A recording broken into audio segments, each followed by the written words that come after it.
Men are wired like that. A man would love a woman to hell. 100%. Or maybe he's somewhere. Yeah. He's just decide something. No, he's mine. It's not its own entity. Oh, how do you look at it? Yeah. He will even if he's married. but he and he's will not committed. even give a that person. He just wants So to is that us? Yeah, you're talking about generally or you're talking about yourself? That's what. Is this what you believe or you're talking about Jim? It's what I believe. Or is that your you or is that belief? No one deserves to be put in such a situation that you just saw Annie in, especially not by the person you claim to love and the person claim to love you back. It is not by staying married so that you can count 30 years together, 50 years together. How well is it going? How well? Are you okay with it? Do you in your innermost heart feel okay and satisfied that you are happy? Hello, Nursestress. Hello, Nursestress.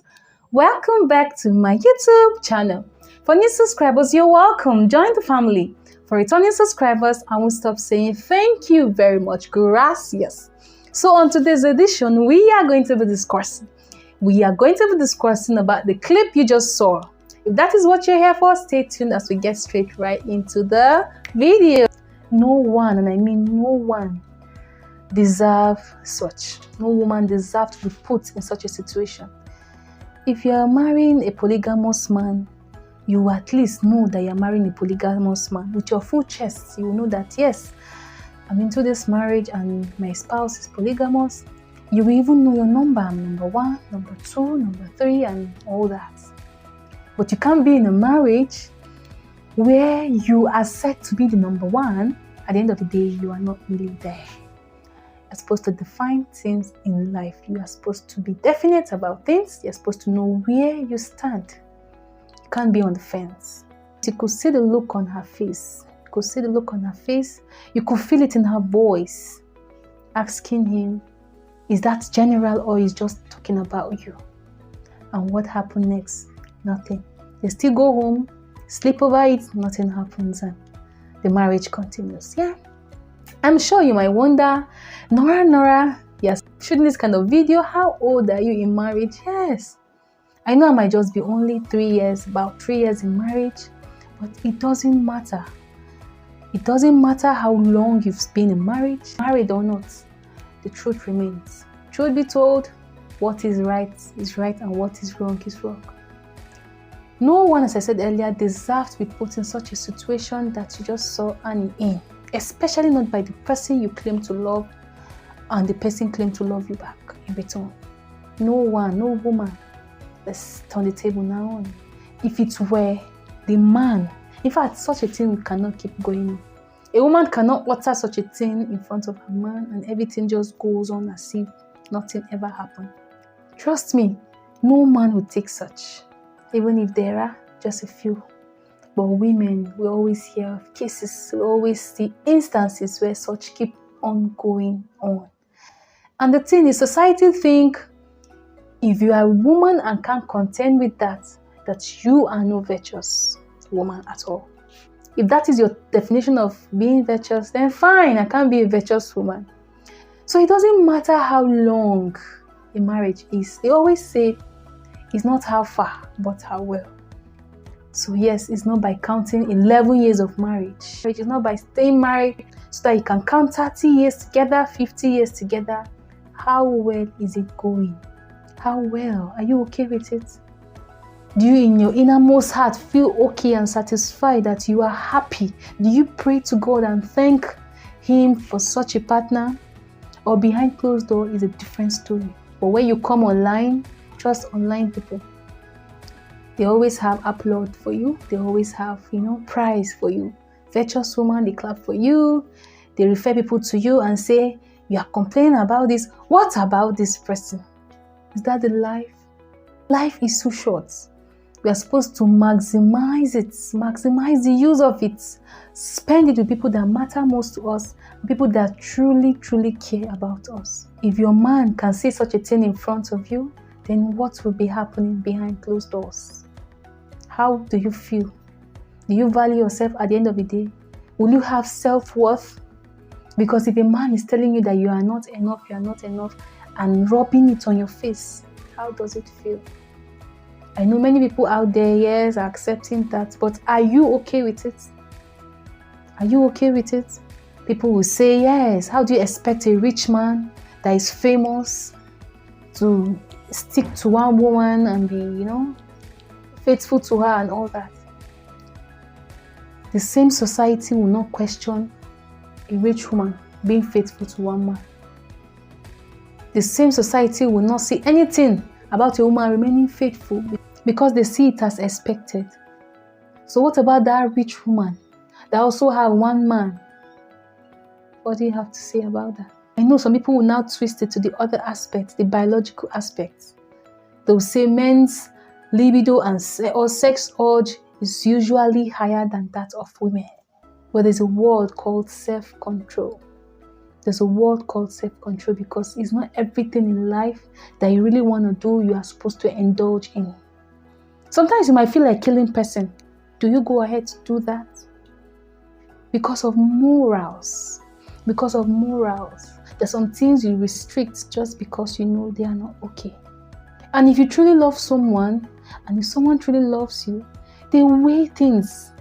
Don't just go about doing things the way you want to because you feel you want to, not minding how it affects the person you claim to love. But what do you expect? They say if someone is fooled for the first time, the person that fools the person is to be blamed, right? But what happens if such keep going on? At the end of the day, you have to blame it on the person that is allowing such to keep going on.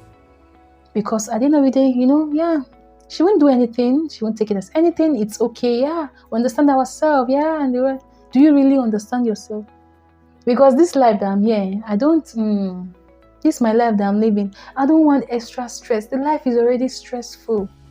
I can imagine battling thoughts like, I'm having issues already, thinking about them, then having to compound other issues that someone is doing deliberately to affect me. And then rubbing it on my face, and then I stick around to be called the virtuous woman, as people call such people. I can't live such a life. Marriage should not be the end of it all. Marriage should not define you, as I keep saying. Married or not, the goal is to live your best life. The goal is to live your best life, a purpose-driven life. A life that you'll be okay with yourself. A life you can extend out to others. What is more than that? But how will that happen when you have a constant obstruction? A constant obstruction that keeps staying. Like, how do people really feel having to beg someone for the same thing over and over and over again? I don't even get. Aside from people begging, how do people feel that keep on forgiving and forgiving and forgiving? It's as good as saying, just go do your thing. You don't have to come back to apologize. Because saying sorry means, I'm not okay with what I did. I'm sorry about it. How can I change? I promise I'm trying my best so it doesn't repeat itself. But does it still mean sorry when, in fact, you don't even see anything wrong in that? You're saying men are wired. Is that what you have to say for someone coming for your daughter? Deep down. And such men that feel such about themselves, they are the same ones that get really angry when certain category of men are coming near their daughters. You see them screening. They don't want men like themselves around their daughter. So that means, do you really love your wife? Do you really love the person you're with, your partner? So really, really, really, really, we need to weigh certain things. We need to weigh certain things. Your sanity matters. Your sanity matters. You can't constantly be exposed to particular things and not expect to be affected. You cannot. Even for infection, the longer you are exposed to such, the more toxic, the more chronic your condition is. So imagine being exposed to a mental stressor in the name of marriage, in the name of virtuous woman, in the name of I want to still remain married. I want to tick married in that column. Are you doing yourself good? Little wonder many people keep dying every day. People keep dying every day. We don't really know the causes of much deaths we're hearing today. And guess what? If you die, life goes on. That's the painful truth. Life goes on. The person making you think that maybe end up making you die will live life as though you never existed. Sorry to those beautiful children that you've brought to the world if you've had any child or children. Sorry to that your sister or your brother that will miss you when you're gone. Sorry to your parents. So it's not easy. I know you're thinking a lot of things. Some people financial aspects. Okay, how am I going to do this? How am I going to do that? But you have to stay alive first. Someone like Annie now, with the fame and all that, you can't tell me she'll go hungry if she split ways. You cannot tell me that. So you might wonder what is happening. It boils down to the societal view of things.